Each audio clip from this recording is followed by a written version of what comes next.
मुल्क भर की तरह सादकाबाद में भी गर्मियों का मौसम आते ही जगह जगह सरदाई घोटा के स्टॉल लगा दिए गए। जहां शहरी सरदाई घोटा को गर्मी का तोड़ करार दे रहे हैं, वहीं सरदाई घोटा पीकर लुत्फ अंदोज भी हो रहे हैं। मजीद बता रहे हैं हमारे नुमाइंदे आशिक अली खोखर।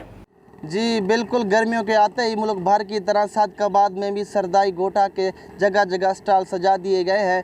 गर्मियों का तोड़ करने के लिए अवाम दूर दराज से यहाँ सरदाई घोटा पीने के लिए आते हैं और गर्मी को दूर भगाते हैं। मज़ीद हमारे साथ एक शहरी मौजूद है, उनसे जानते हैं कि वो सरदाई घोटा पीने के लिए कहाँ से आए हैं और उनका क्या कहना है। बिस्मिल्लाहिर्रहमानिर्रहीम। जैसा आशिक भाई ने कहा, ये जो घोटा हमारे इलाके की एक सौगात है, ये गर्मियों का एक यानी बेहतरीन सौगात है।